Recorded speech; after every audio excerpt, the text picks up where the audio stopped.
Now discuss us again an important abiotic component, water. Water, or we can say a wonder liquid. A wonder liquid. So water occupies a very large area of the earth's surface and is also found underground.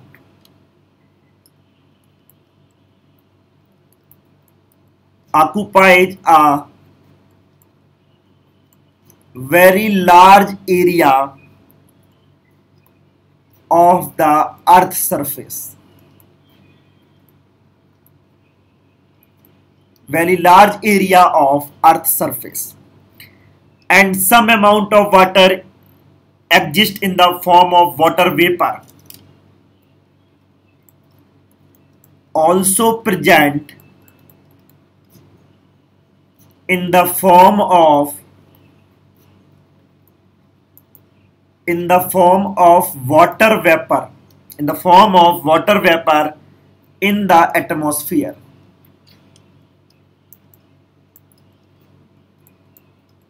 In the atmosphere. Some waters are underground also, and most of the water on Earth's surface is found in sea and ocean. Sand is saline. Fresh water is found frozen in the ice caps and two poles and or snow covered mountains. Now the underground waters and the water in river, we can say underground water,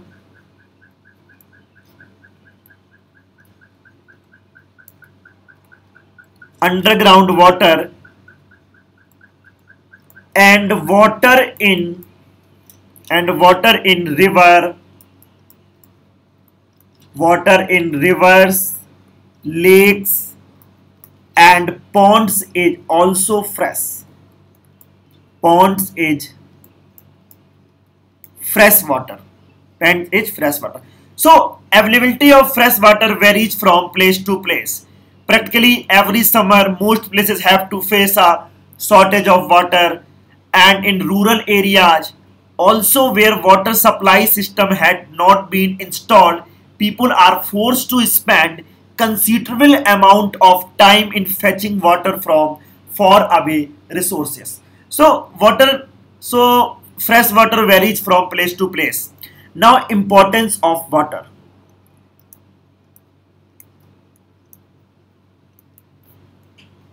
Now importance of water. Importance of water. All cellular process takes place in water medium. Now all cellular processes take place in a water medium.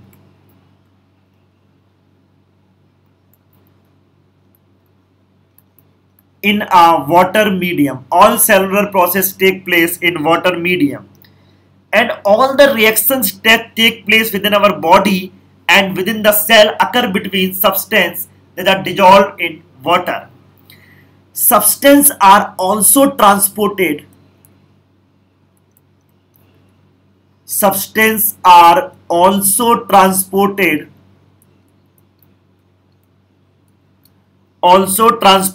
from one part of body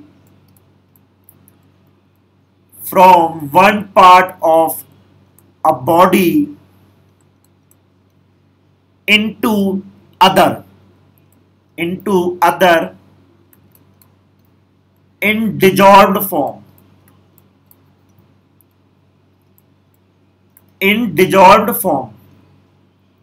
Next, hence organisms need to maintain the level of water within their bodies in order to stay alive. Now the terrestrial life, if I discuss on terrestrial life, forms require fresh water for this because their bodies cannot tolerate or get rid of high amount of dissolved salt in saline water. So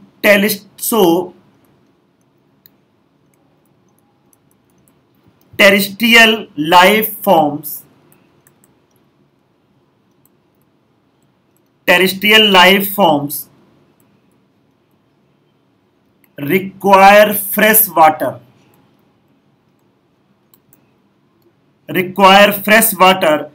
Because their bodies cannot tolerate or get rid of the high amounts of dissolved salts in saline water. So water sources need to be easily accessible for animals and plants to survive on land. Now discuss on water pollution.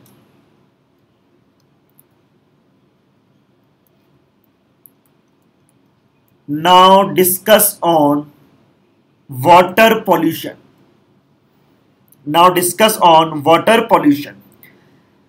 So the water pollution is contamination of water bodies.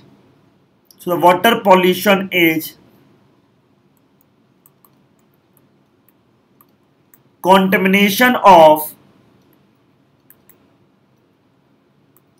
water bodies. Contamination of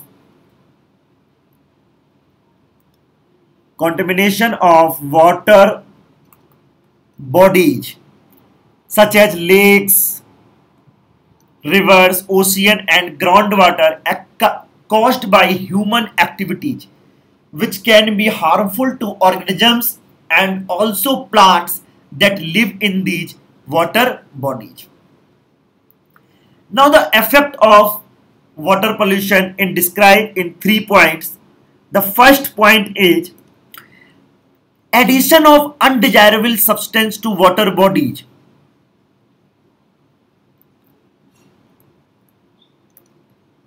Addition of undesirable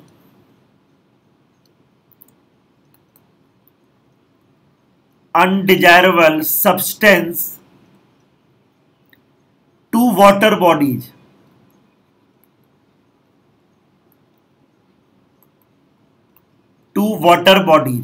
Undesirable substance like is, if I discuss on undesirable substance, that it could be fertilizers,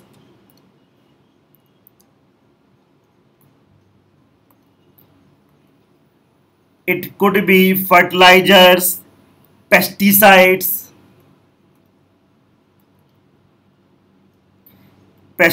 used in farming, or they could be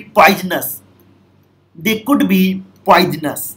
Substance like mercury salt, which are caused by paper industry, which could also be disease causing, like the bacteria which cause cholera, and they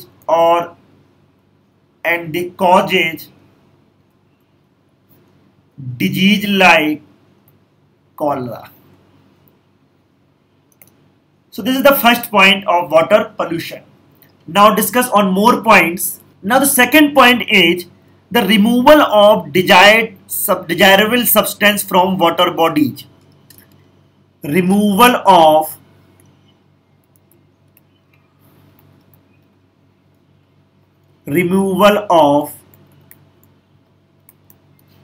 desirable substance from water bodies. Dissolved oxygen is used by animals and plants that live in water. That any change that reduce the amount of this dissolved oxygen would adversely affect their aquatic organisms. Any body or any change that reduces the dissolved oxygen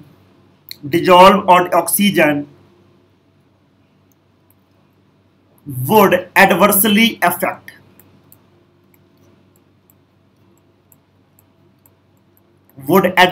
affect on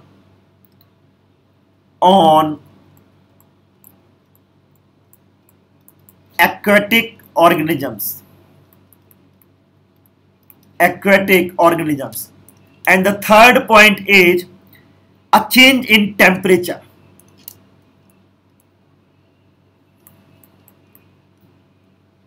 a change in temperature. Aquatic organisms are used to a certain range of temperature in the water body where they live. And a sudden marked change in the temperature would be dangerous for them or affect their breeding. The eggs and larvae of various animals are particularly susceptible to temperature change. So any change in temperature also would adversely affect on aquatic organisms. Now discuss soil in next page. Now discuss one more abiotic component, soil. Soil is an important resource that decides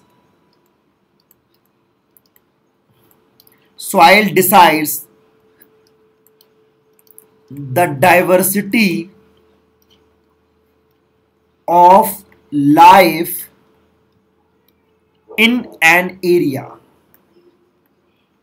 The diversity of life in an area. The outermost layer of our earth is called the crust, and minerals found in this layer supply a variety of nutrients to life forms.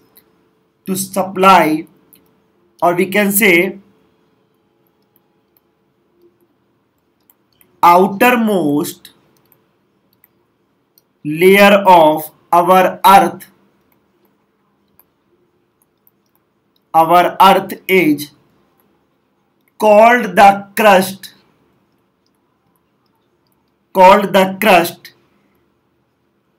and the mineral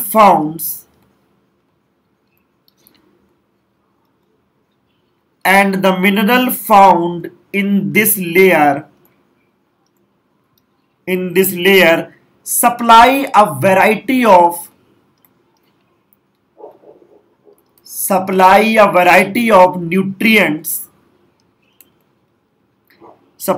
variety of nutrients to life forms.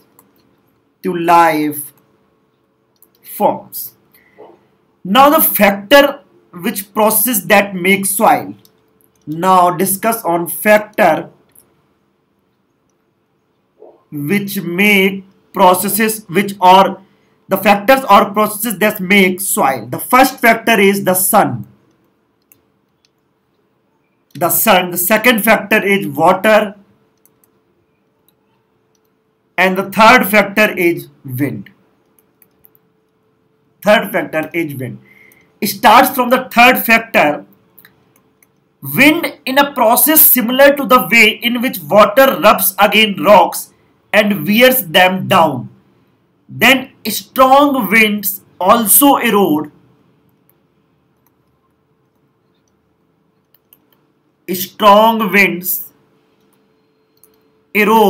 rocks down.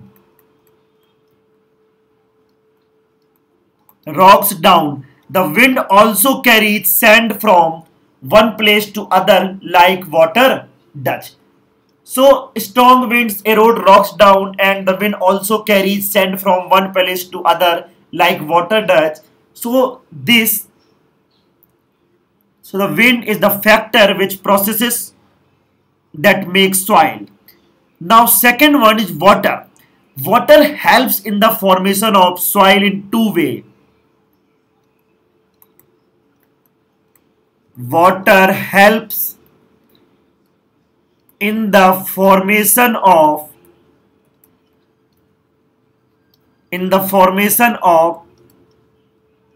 soil in two ways. One, water could get into cracks in the rocks formed due to uneven heating by sun. And if this water later freezes, it would cause the crack to widen. To flowing waters wears away even hard rock over long periods of time. And also fast flowing water often carries big and small particles of rock downstream.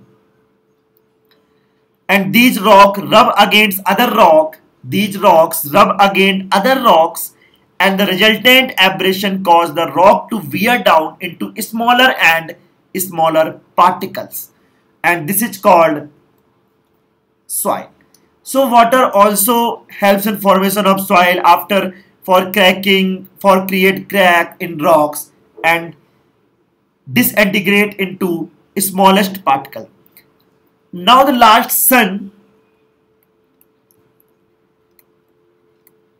sun heats up rock during the day so that they expand. At night these rocks cool down and contract. Since all part of the rock do not expand and contract at the same rate, this resulted in the formation of cracks and ultimate the huge rocks break up into smaller pieces. So these are the three factors which processes to make the soil: sun, water and wind. So I hope you understand these two abiotic component. First is water and second is soil. So please download the Scholar Learning app, and if you already download this, then enjoy learning. Thanks to watching this video.